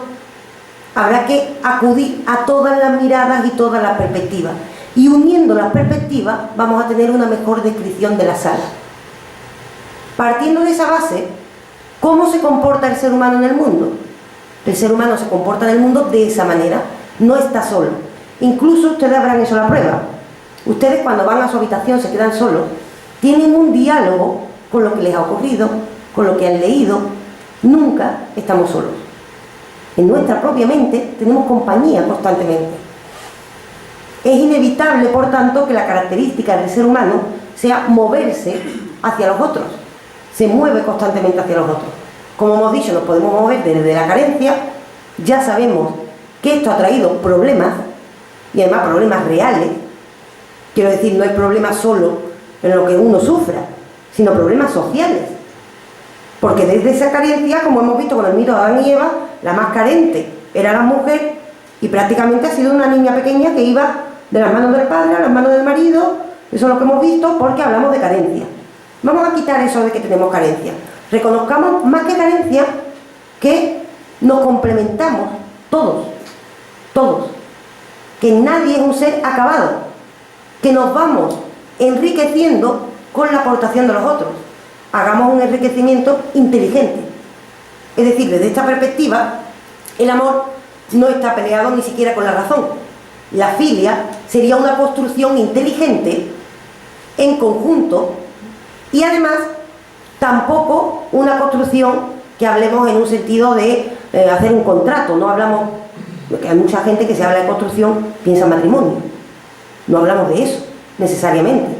Una cosa son las instancias sociales o las instancias políticas y otra cosa es nuestras relaciones con los otros. Eso sí, resumiendo mucho, hemos visto el amor como eros, el amor como filia. ¿En qué se resume? Un amor comunitario, un amor prácticamente político. Político en el sentido de que me importa no solo mi yo, sino el de los otros. Es una predisposición a cómo me voy a mover en el mundo. Y entonces es una actitud. Y es una actitud que tengo hacia todo, no hacia el ser que me complementa, sino hacia todo. Esta concepción yo creo que es positiva. Esto lo tenemos en el banquete desde el siglo V a.C. Pero nos quedamos hablando de la media naranja. Así somos. Y como nos quedamos hablando de la media naranja, si hacemos memoria de lo que hemos estado hablando, ¿qué ocurrió? No escuchamos ese discurso que también es platónico, ese discurso quedó olvidado, y pasamos a, como el amor romántico en la media naranja es negativo, me voy a ir al otro extremo. ¿Y cuál es el otro extremo? Pues voy a hacer lo opuesto a el amor romántico. Ellos hablan de necesitar a otro, yo no necesito a nadie. Esto es real. ¿Podemos vivir realmente sin necesitar a nadie? Nos hemos ido al otro extremo. El amor romántico habla de monogamia, yo hablo de poliamor. Ojo, yo no voy a criticar el poliamor, nunca lo he probado, o sea, no tengo experiencia directa de ello. Eso sí, por estadística sabemos que no duran más de 2 años las relaciones poliamorosas, porque para esto hay que tener cierta madurez, cierta madurez seguramente. No creo que sea fácil que convivir una pareja de esta manera, bueno, pareja o como queramos llamarlo, este tipo de relación. Pero sí al menos encontramos algo positivo de este enfrentamiento con el amor romántico. Y lo que encontramos de positivo es que tenemos la voluntad ya de ir cambiando las cosas. Si lo vemos hasta ahora, hacemos un paréntesis, vemos que lo que tenemos son, lo que hemos dicho al principio, relatos del amor. Nadie todavía ha definido qué es el amor. Vamos de relato a relato. Y hemos llegado a la posmodernidad con otro relato. Y un relato que consiste en llevar la contraria al anterior, en lugar de intentar construir desde cero, o desde la inteligencia, desde nuestra propia experiencia, que sería realmente lo adecuado. Lo adecuado es intentar crear una convivencia y atendiendo a lo que cada cual, a cada cual le hace feliz.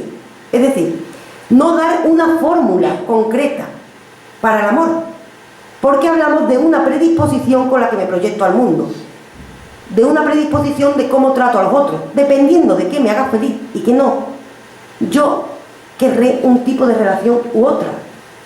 Sin embargo, en la actualidad hablamos de que el amor líquido. Ha llegado el amor líquido, ha llegado también el poliamor. Hay diferentes tipos de relaciones amorosas. A mí personalmente me parece positivo. Lo que me parece negativo es que de nuevo intentemos cosificarlas, clasificarlas, porque entonces estamos creando nuevos relatos, nuevas etiquetas, nuevos relatos y nuevas esclavitudes a cómo tenemos que relacionarnos con los otros. Realmente lo que tenemos que aprender de que haya diferentes relatos es que no son buenos los relatos que condicionan cómo tenemos que comportarnos.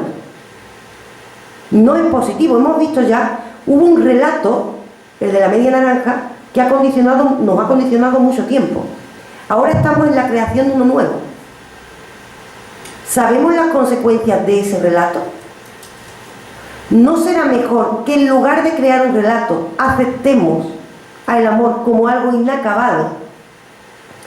Algo que además, si acabo, como hemos dicho, se disuelve y por tanto nos enfrentemos al otro desde cero.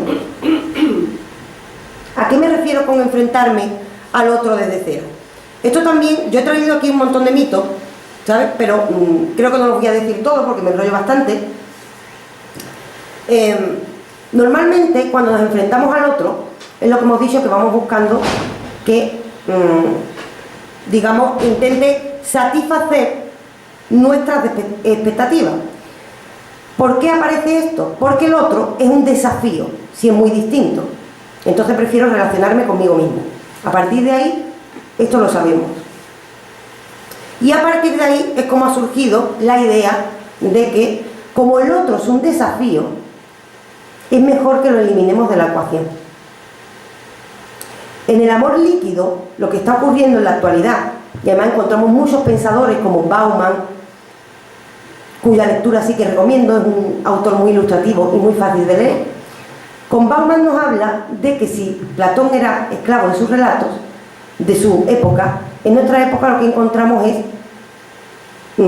que nos avasallan por la idea del amor de Hollywood, es decir, un amor que acabe en felicidad. Nos avasallan con el consumismo, es decir, usted es un sujeto deseante, si desea este vaso, tómelo y se queda tranquilo. Todos estos estímulos que hacen, si nuestra felicidad se relaciona con cosas constantemente, que son los estímulos que vamos recibiendo, el otro pasa no a ser un otro, sino a ser una cosa. Hablamos de que es positivo, que tenemos que buscar nuestra propia felicidad. Eso está bien. Pero si hablamos solo de mi felicidad, el otro es un medio, no un fin en sí mismo, para que yo lo consiga.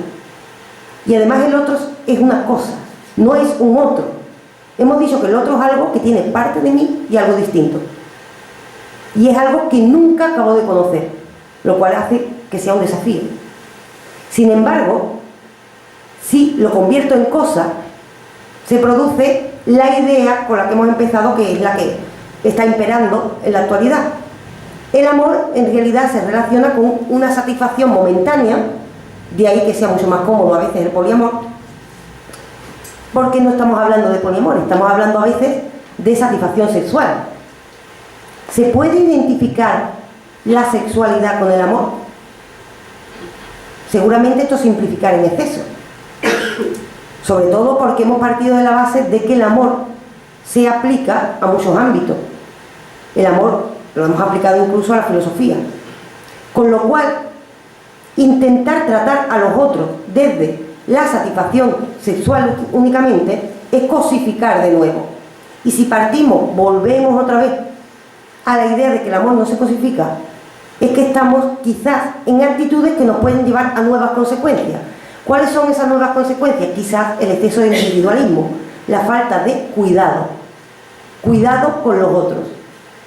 De ahí que la fenomenología, cuando estudia el amor, diga: no sé lo que es, pero sé que tengo que poner hincapié en lo que he llamado alteridad. No sé lo que es, pero por lo que hemos visto en los discursos, es una relación con un otro. Y es la necesidad de que intentemos empatizar con ese otro. Y además intentemos no cuadricularlo. Y no tengamos miedo a que siempre haya algo abierto. Esto es lo que diferencia, la fenomenología reconoce a este respecto la ignorancia y hemos quitado un montón de capas y ha llegado a un no sé. Eso es lo único que ha encontrado. No sé definir el amor. Unamuno incluso decía: amor definido deja de serlo. Si lo defino, lo cierro. Y si lo cierro, desaparece. Definirlo es lo que ha pasado ahora con la posmodernidad, que pasó en el romanticismo. El romanticismo, ya hemos dicho que era una necesidad. Ahora lo definimos de nuevo, pero decimos que es satisfacción sexual. ¿No es mejor que esté abierto y que cada una de las personas que esté aquí tenga una idea de amor? Y cada una, desde lo que a esa persona le hace feliz, se proyecta al mundo. Eso implica dejar a un lado los relatos. ¿Qué ocurre? Que en la actualidad, y con esto voy acabando, voy a traer el último mito, que me parece que es bastante curioso. En la actualidad somos bastante utilitaristas. Yo me meto, cada vez que voy a hacer algo digo: ¿para qué? Si hablamos de amor, el amor no es un para qué. El amor es tratar al otro. Si hemos dicho que es un otro abierto, el otro es un fin en sí mismo y no un medio. No podemos decir: ¿para qué me voy a relacionar con el otro? ¿Para qué voy a abrazar a mi madre? ¿Para qué voy a querer a mi amigo? ¿Para qué voy a quedar con mis amigos? ¿Para qué voy a dar 2 besos? ¿De verdad nos vamos a preguntar eso? Pero en cambio sí que nos preguntamos: ¿para qué tanto esfuerzo crear una pareja o crear un vínculo con todos los problemas que me trae? ¿Para qué? Y esto se ha potenciado en la actualidad porque somos, efectivamente, una sociedad en la que todo lo que hacemos se nos pide que sea productivo. ese es nuestro tiempo. Y de repente lo que no es productivo parece que tiene menos importancia, por eso suena un poco ñoño hablar del amor, porque no es productivo. Eso sí, yo siempre pongo el mismo ejemplo para intentar responder a la pregunta del para qué, que es el mito de la guerra de Troya. Ahí es donde yo encuentro el para qué del amor. Personalmente, ¿eh? Yo después estoy abierta a que me digan lo contrario. De hecho, aquí estamos llenos de miradas en la fotografía, también de miradas, cada cual que aporte su mirada a este respecto. En el mito de Troya, ¿qué encontramos? Encontramos algo que, vamos, muy común. 3 diosas discutiendo por a ver quién era la más guapa. Después de una fiesta, me imagino que estaban como el banquete de Sócrates. Habían bebido algo. Y están discutiendo sobre quién es más guapa y no se le ocurre otra cosa aquí a las señoras que decir, bueno, el ser más ínfimo de la tierra que lo decida. ¿Quién es el más ínfimo? Un ser humano. Y por resumir mucho, pasa por allí un príncipe, que iría a una reunión de príncipes, que se llama Paris, y la lía bastante. Porque a Paris le dicen, bueno, decida usted quién es la más guapa. Está Afrodita, está Atenea, y está, aquí tenemos varias Ateneas, y está además Hera. Fijémonos qué trío. Afrodita, diosa del amor y de la belleza. Atenea, mi favorita, y no es por peloteo, pero de la sabiduría y de la guerra. Y Hera, diosa de los dioses, la mujer de Zeus. Vaya trío. Pero entendiendo que está la del amor, lo normal es que Paris diga, es Afrodita. Y cuando lo va a decir, Atenea, que es muy lista, porque las Ateneas son listas, Mike coge y le dice, mira tú, chaval, si me eliges a mí, yo me lo imagino diciéndoselo al oído, si me eliges a mí te doy la victoria en todas las batallas, porque soy diosa de la guerra, y te doy la sabiduría. Puedes conocerlo todo. Claro, esto es fuerte. Esto es fuerte. Aparece Hera y dice, espérate, si me eliges a mí, te doy el poder. Esto ya es más fuerte. Porque el que tiene poder lo tiene todo, ¿eh? Y eso lo sabemos por la política. Y después aparece Afrodita y le dice, te doy la mujer más bella del mundo. ¿Ustedes qué elegirían? Yo voy a preguntar, ¿quién de aquí elegiría a Atenea? Mira, yo, qué culto. Qué culto. ¿Quién de aquí elegiría a Hera? ¿Y quién elegiría a Afrodita? ¿Qué elegimos? ¿El amor, la sabiduría o el poder? ¿La sabiduría también? ¿Alguien de aquí elige a Afrodita? ¿O París es un pringao? Venga, yo mismo la digo. ¿Tú la eliges? Es que aquí se nos da algo muy curioso. Hoy en día todos elegiríamos a Atenea. Atenea o a Hera, porque claro, es que démonos cuenta, Hera nos da el poder. El poder ya te lo da todo, ¿eh? En el fondo, el buen negocio es Hera. Porque te lo da todo. Si tú tienes el poder, hasta el amor, aunque sea un amor falso, ¿eh? Pero esto nos da todo. Y después tenemos esas dos tendencias, pero en la antigüedad lo tenían bien claro, ¿eh? El amor. Lo tenían bien claro. Por supuesto, de la antigüedad hemos heredado malos mitos, pero quizás también todavía son maestros. ¿Por qué elige Paris el amor? Es decir, la pregunta con la que hemos empezado, por la que hemos traído este mito. ¿Para qué amar? Si es un mal negocio. Fíjate si es mal negocio que Paris lo elige y se forma una guerra. Se forma una guerra que, para colmo, se matan todos con todos porque las diosas siguen picadas, y en la parte en la que no está Paris dice Atenea, ahora os voy a cagar. Voy a ir yo con Aquiles, ¿sabes? Y ahora os vais a enterar. Y al final muere ahí todo el mundo. Es un mal negocio. Es un mal negocio el amor.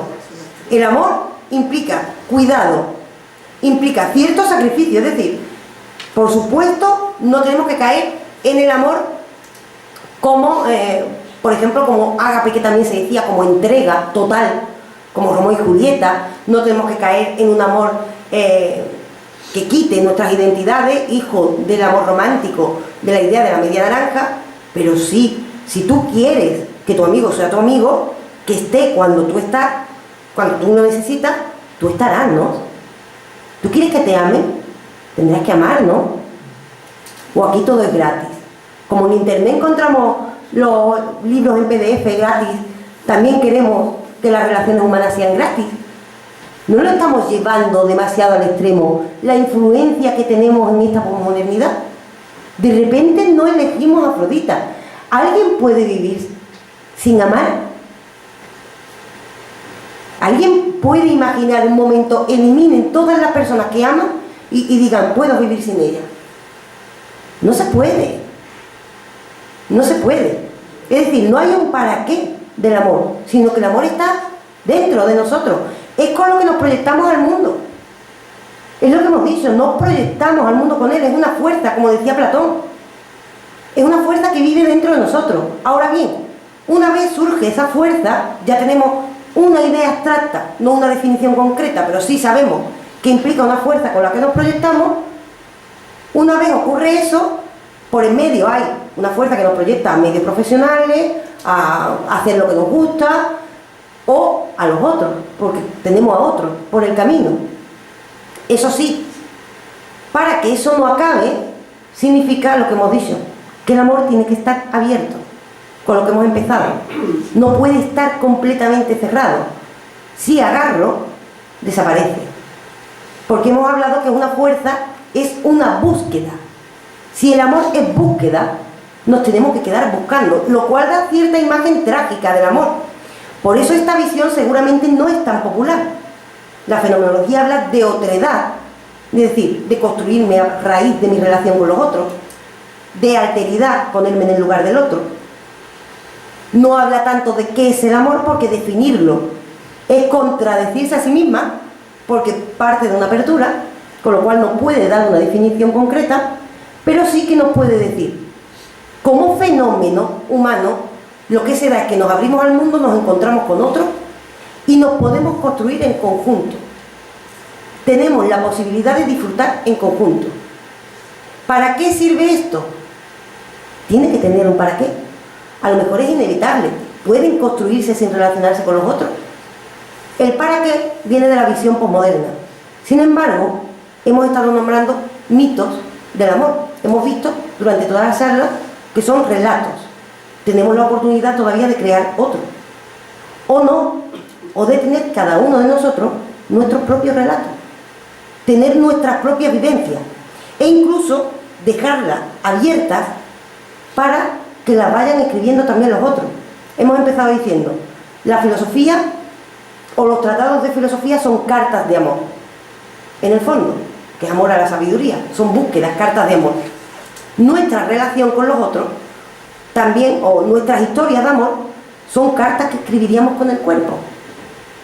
Son eso. ¿Qué es el amor entonces? Con todo este repaso, en una especie de deconstrucción, lo que hemos hecho, ir separando una cosa de otra, hemos encontrado una parte biológica que nos habla de reproducción, es decir, movimiento a algo, a abrirme al otro. Hemos visto relatos que todos tienen en común, moverme o abrirme al otro. Al final, ¿qué es el amor? Sabemos que es una fuerza que nos empuja a algo, pero que siempre tiene que tener un espacio abierto para dar la oportunidad a lo que de verdad tiene sentido en el amor, que es compartirnos a los otros y intentar que el otro siga siendo un otro. Es decir, si yo te hago que el otro desaparezca, si yo me lo como, me sigo amando a mí misma, no amo a otra persona. Con lo cual, lo que encontramos todo en común es un movimiento, una fuerza que nos lleva a disfrutar de una extensión de nosotros mismos, que puede ser la comunidad. Yo creo que siendo así, podemos dejar la pregunta de qué es el amor con la de Unamuno. Amor definido deja de serlo. No lo toquemos, vivámoslo. Con eso basta, creo yo, ¿no?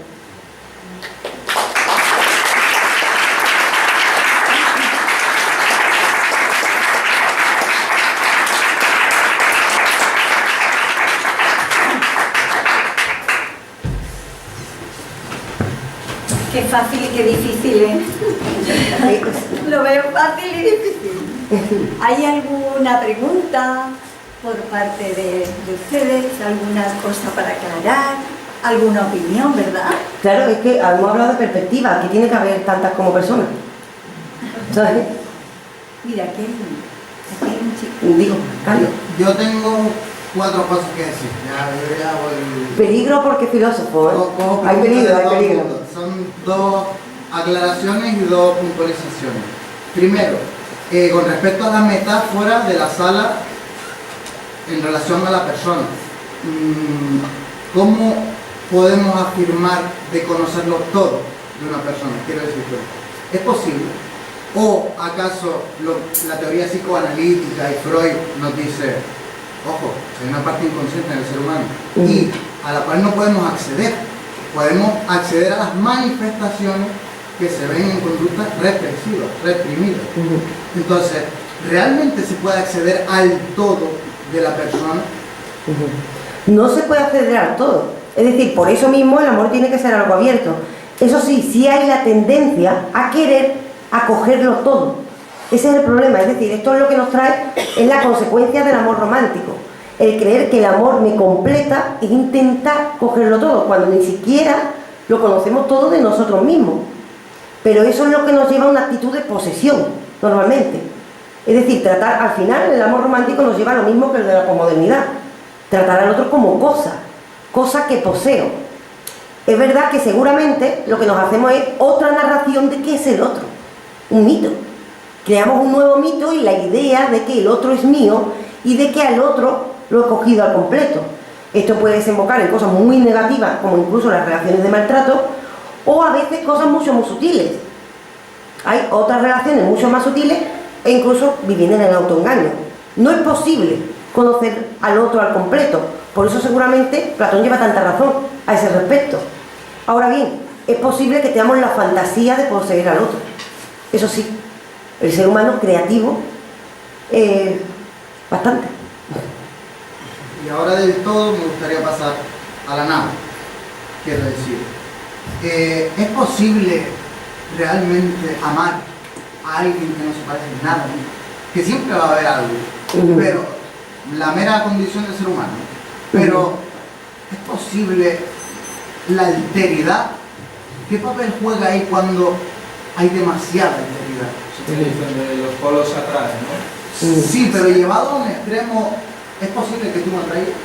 Si eres tan extremo a mí, es que... Eso lo trata Husserl, además, fíjate, fundador de la fenomenología, porque dice, ¿cuánto tenemos que parecernos? ¿Cuánto? A un nivel simple, es decir, para relacionarme de cualquier forma, es decir, para poder saludarte, siempre hay algo de alteridad porque son seres humanos. Es decir, yo me doy cuenta de que eres un ser consciente, al menos, y siempre tienes algo parecido a mí. Entonces, a un nivel simple, siempre hay al menos la suficiente alteridad como para respetar y para reconocer la dignidad del otro como persona. Porque mucha gente se acoge a las diferencias para no respetar al otro. Mucha gente se acoge, de ahí vienen los problemas a veces de la intolerancia, de no reconocer la alteridad, de decir, es que es tan diferente que estará por debajo o por encima. No, siempre hay un mínimo que es lo que nos hace personas, entonces siempre hay ese mínimo. Ahora bien, para establecer un vínculo, en realidad la respuesta, yo creo, primero que no es definitiva, pero después, y esto es mi visión personal, aunque se suele decir que los polos opuestos se atraen, hay que preguntarse si son polos opuestos o tienen la idea de ser polos opuestos. Porque que a ti te guste un tipo de música, a mí otra, no hace que seamos diferentes, en realidad. Quizás eso de los polos opuestos es algo muy superficial. Yo creo que lo que une normalmente es el proyecto en común. Si hablamos del amor en sentido de algo abierto, el amor como filia, que es el que he traído como un amor más sano, en realidad de lo que se habla es de un proyecto en común. Entonces no importa cuánto de diferente seas, porque lo que estamos hablando es de enfocar una construcción que tiene fisuras, hemos dicho. No importa la fisura. Lo que importa es que, hombre, si tú quieres construir un coche y yo quiero construir un edificio, mal vamos. Pero si hay un proyecto, una expectativa, bueno, no expectativa, pero sí nos dirigimos al mundo de manera similar, en realidad después las otras diferencias puede que sean superficiales. Ahora me gustaría hablar del amor líquido y de qué papel juega la teoría económica, sí, bueno, que yo creo que sí. Sí. Y que esto del avance ultratecnológico, la instantaneidad, bueno, modernidad líquida de Obama, ¿no?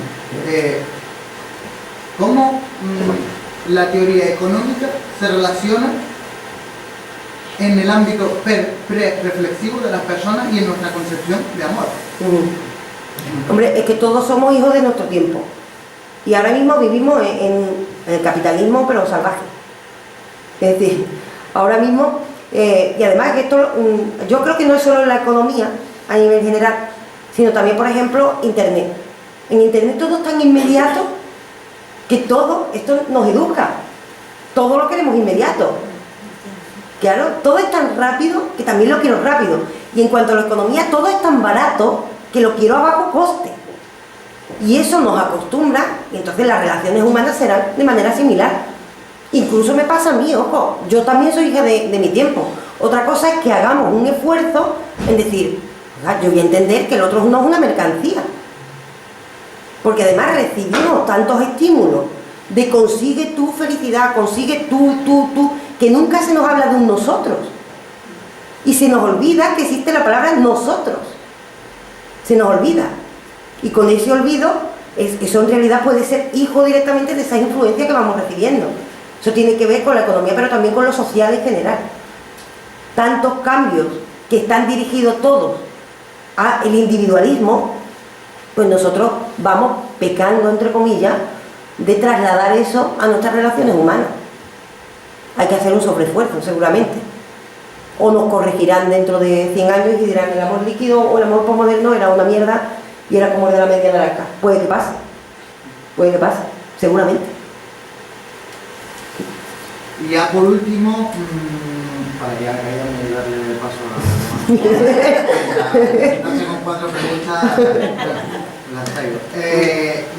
Sé que no comentaste el medievo por cuestiones de esa De tiempo, claro. Y me he enrollado, bastante, No, pero muy bien. Pero sí que me gustaría señalar que, por ejemplo, San Francisco de Asís, ¿no? Que yo creo que es uno de los mayores teóricos del amor, y de, por ejemplo, puntualizar en la idea de que el amor, sí es verdad que, a pesar de que sigue siendo condición sine qua non que hay un otro, está mediado por Dios. Hay una visión teológica del amor. Y ahora te lanzo la pregunta. Antes definiste el amor como pathos, como arrebato, que hay un arrebato en el amor. No que lo defina yo. No, sino que lo mencionaste. Y a mí se me ocurrió la idea, digo, vale, en el medievo podría ser conseguido el amor patético, en el sentido de pathos, de arrebato, por un arrebato de Dios, sí. Porque está el otro superior, ¿no? el mediador, todo esto. Sí, así, y además, mira, la historia de amor como pato más llamativa que hay, como algo que se arrebata, o incluso como ágape, como entrega total, la de Cristo. Santa Teresa. Claro, y Santa Teresa. Los místicos también. Claro, los místicos son un arrebato, e incluso el propio Cristo lo que hace es una entrega total. Entrega su cuerpo, su vida, todo. Es decir, un arrebato total. Pero, y además, eso nos lleva a otra pregunta, que si toda teoría, la pregunta sería, si no toda teoría del amor tiene algo de teología, en el fondo, porque partimos de la base que estamos hablando de algo que no sabemos qué es. Hay una fe predispuesta ahí. Ahora, eso sí, intentemos hacerlo lo más laico posible, porque claro, si hablamos de amor que no sabemos qué es, y encima le metemos a Dios que tampoco sabemos qué es, ya ahí vamos en cadena a ir diluyendo el discurso, que ya es un discurso bastante abstracto, porque es muy abstracto. Pero en la antigüedad, por supuesto, en el medievo, todos somos hijos de nuestro tiempo. Platón habla de sus mitos, ahora hablamos en términos de mercancía, Schopenhauer hablaba en términos de Darwin, porque era lo que le tocaba, y por supuesto en el medievo Dios era la moda, ¿sabes? Así que era normal que estuviera en el discurso, sí.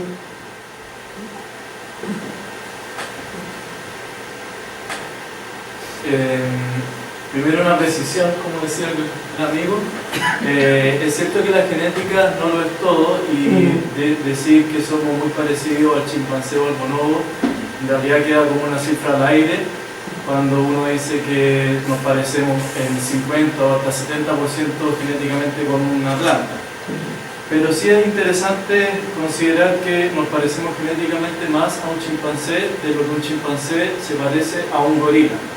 Y por eso algunos biólogos dicen que en realidad no somos un Homo sapiens y en realidad deberíamos estar categorizados como el tercer chimpancé, que es el título de un libro. Otra cosa que se me ocurrió recién cuando lo escuché a ustedes es que yo diría que las personas más diferentes no son opuestas, porque los opuestos están en un mismo eje y en ese sentido se parecen. Pero tampoco quiero dejar como un problema. Entonces, ¿cuál sería la solución? Bueno, quizás las personas más diferentes, en mi visión, serían las que son más difíciles de entender o de comprender.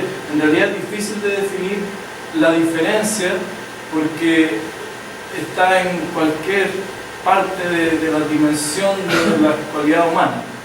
Pero en fin, es tan complejo que lo dejo ahí. Y lo que quería, no sé si preguntar o comentar, es que a mí me gusta mucho el hombre primitivo, digamos, y tengo entendido que en general las sociedades primitivas encargaban el cuidado de los hijos no a la pareja que procreó a los hijos, sino que a la comunidad entera. Y en ese sentido, esta necesidad que dicen de la monogamia para que los padres puedan ayudar a la crianza de los hijos, y que eso está reforzado por este engaño del amor. Me pregunto, ¿estas tribus primitivas conocían el concepto del amor? ¿Lo usaban? ¿O cuándo surgió realmente la palabra amor? Porque según lo que tú nos hablas, los griegos usaban el concepto filia, pero ¿existía el concepto de amor en ese tiempo? ¿O no? ¿Cuándo surgió la palabra amor? ¿Y cómo? Esa es mi pregunta. Vale, voy a comentar varias de las cosas porque todo lo que ha dicho es muy interesante.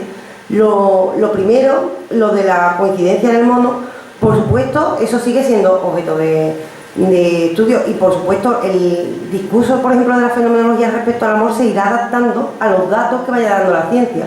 El problema de la ciencia, de reducir, por ejemplo, el amor a la ciencia, es también que la ciencia habla de lo que sabemos hasta ahora y no sabemos tanto.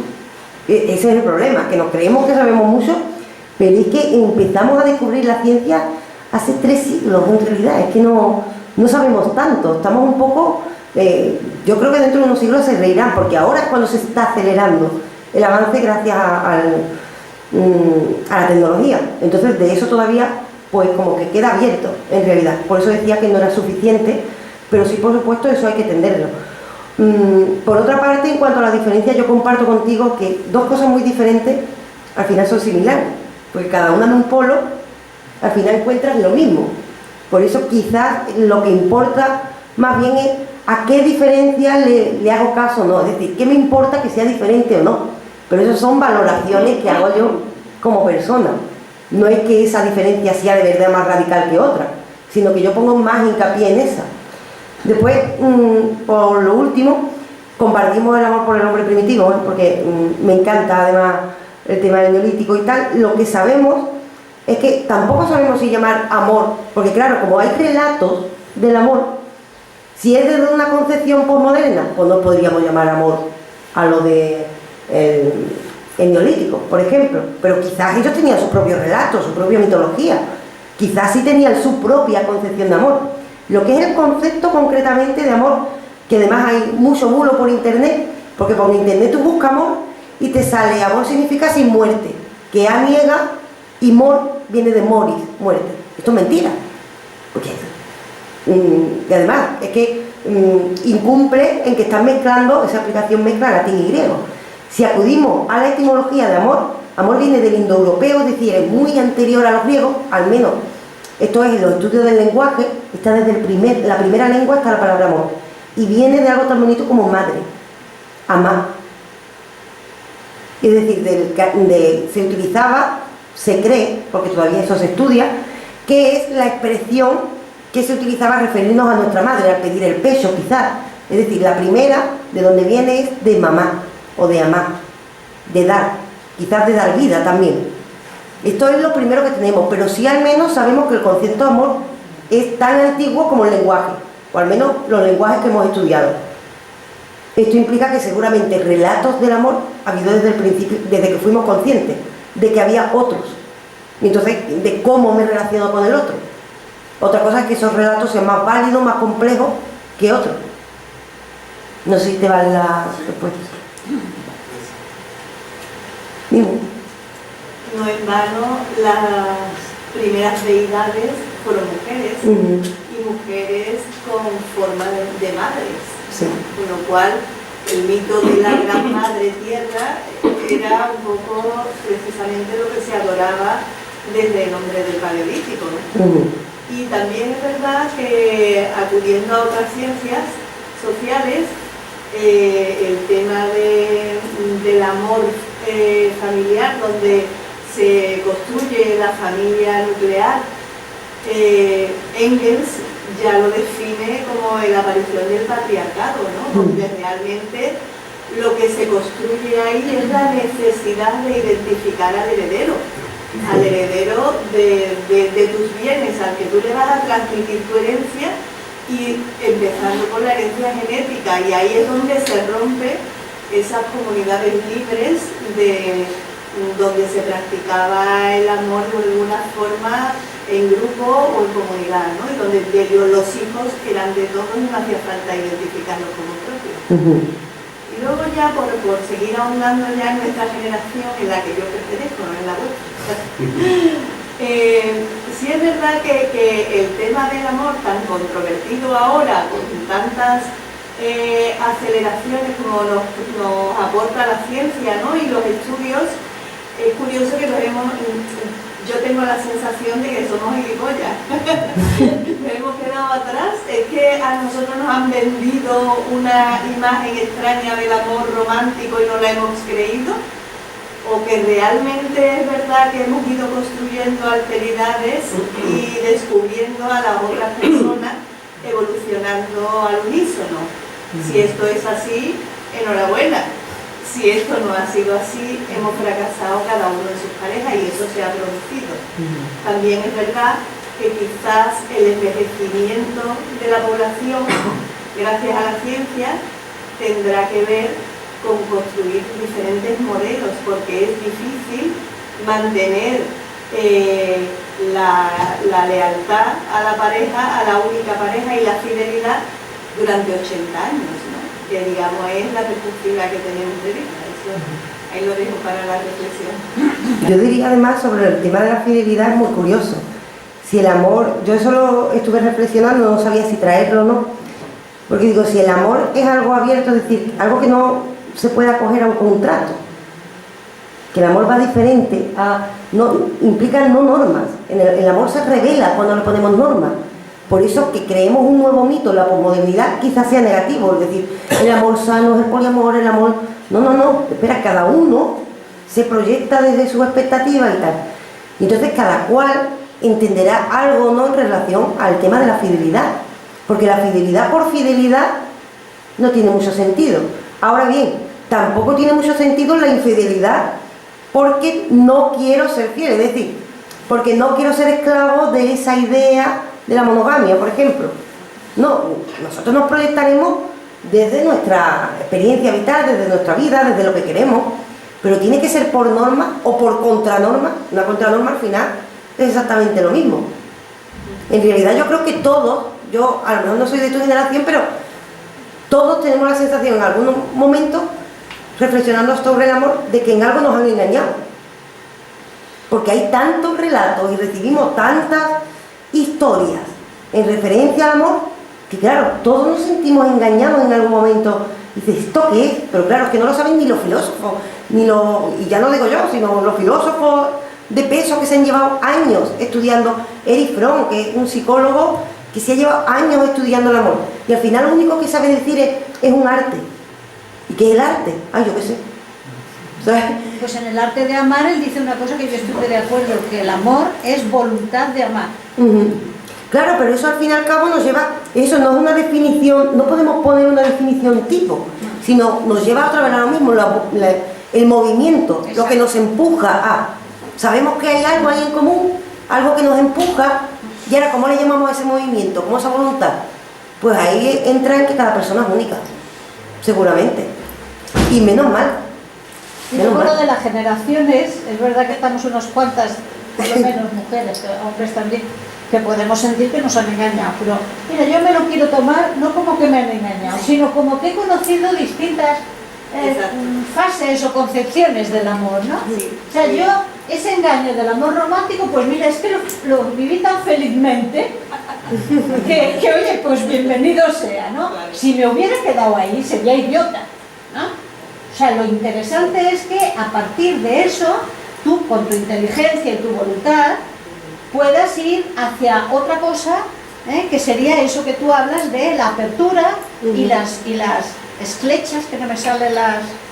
¿Cómo se llama? Hendiduras. Hendiduras, es que me salió la palabra en catalán ahora. Fisuras.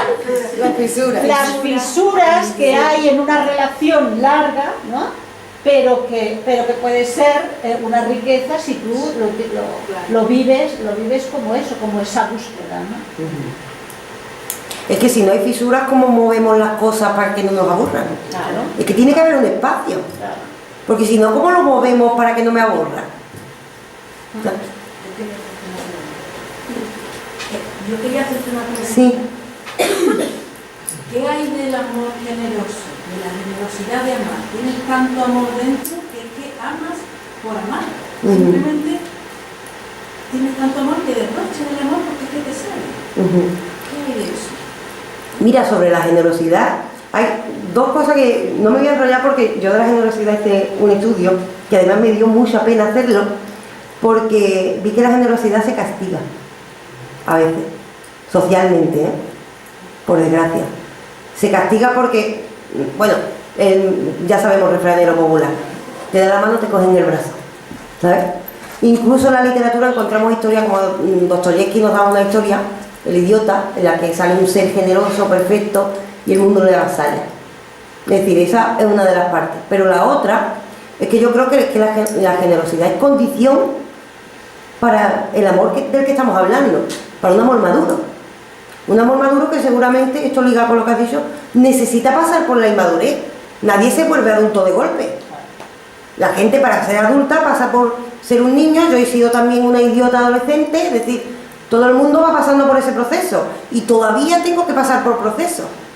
Pero cuando llegamos a la madurez de entregarnos a los otros, el amor tiene que ser una actitud, lo que ha dicho, una actitud, una voluntad, y eso implica una generosidad. Ahora bien, nos encontramos esa paradoja de que por un lado eso es lo maduro. Yo creo que esa es la actitud que hay que tener porque el amor puede estar en todo, pero también es cierto que si miramos socialmente, una sociedad de consumo individualista, a veces la generosidad se castiga. Porque claro, a mí me hace sentir mal si no soy generoso. Se castiga por eso. Porque me avergüenzo de mí que no soy generoso. No porque tú hagas mal, sino porque como oculto que yo lo estoy haciendo mal. ¿Cómo lo oculto? Pues te castigo, ya que hay menos generoso. Es una paradoja que se da y es triste, pero para eso está, yo creo que para eso está bien que los discursos del amor, para reflexionarlo. A partir de la reflexión viene el cambio, ¿no? A ver si llega, sí, de la sociedad de consumo. Tanto consumismo. Hay por ahí, vale, contestamos a esa, Vale, vale. ya se acaba el tiempo. Sí, diga. Hay un relato del amor escrito por hombres en tu discurso. Te pregunto, o te refiero porque los autores que has citado eran hombres. Sí. Hay un relato escrito por mujeres de esta Sí. cronología. Hay un discurso de autores que piensan en el femenino, con cerebro femenino. Sí, lo hay, pero bueno, han pasado dos cosas. Uno, muchos han quedado en el olvido, y otros que normalmente están en diálogo con estos que estamos hablando. Es decir, eso sería establecer un diálogo entre los autores masculinos, quizás, que sería muy interesante, y los femeninos. Por ejemplo, cuando llegamos a la modernidad, hay una autora que se llama Simone Weil, que es una maravilla. Camus dijo que era el gran espíritu de su tiempo. En su tiempo estaba Camus, estaba Sartre, Simone Beauvoir. Pues no, nos habla de Simone Weil. Y Simone Weil nos habla de esa generosidad de la que ha hablado ella, de la necesidad de abrirse al otro. Es decir, es muy afín a esto que estamos hablando de filia. En la antigüedad también es cierto que, por ejemplo, tenemos a filósofas, que estaba Hiparquia de Maronea, que era cínica, que decía que había que ir en contra de las convenciones sociales. Entonces se enfrentaba a la idea de, por ejemplo, matrimonio, la idea de que algo estuviera cosificado. Fueron ideas muy revolucionarias, pero que normalmente surgen por enfrentamiento a hiparquia, surge en el movimiento de los cínicos por enfrentamiento también a los sofistas, por ejemplo, es decir, surge en diálogo con. Y también es cierto que, bueno, el gran discurso para mí, que ya no es del amor, pero tiene su efecto en el amor, es las autoras feministas. Se produce la gran revolución con ellas. Es cuando empiezan a hablar de relacionarme con el otro, pero desde la igualdad, mirando de frente a frente. Y eso lo cambia absolutamente todo. Eso ya sería seguramente digno de estudiar en otra sala aparte, porque es muy interesante. Yo quisiera ¿Sí? añadir solamente de que Camus no excluyó a Simone de Beauvoir porque él estuvo bastante impactado con el otro sexo, el libro de la primera hoy del feminismo, quiere decir, cuando se impactó totalmente y no quiso saber de ella. Sí. Camus era muy peculiar, hay que decir que Camus ese daría para... era muy peculiar.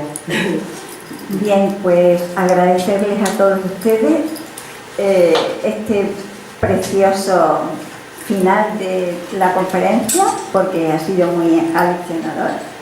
Y bueno, los planteamientos y el discurso de ella le tenemos que agradecer muchísimo, porque ha sido precioso y estoy verdaderamente sorprendida. No me sale ni siquiera una idea en concreto de que tenga que decirte nada, solamente agradecerte este rato en contacto directo con la filosofía pura y dura.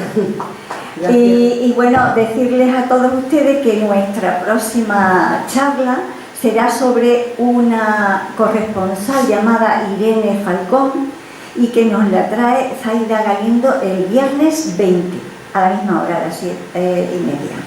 Muchísimas gracias, y yo le voy a entregar en nombre del Aula Atenea y de este Ateneo simplemente una lámina como agradecimiento a esta charla, ¿vale?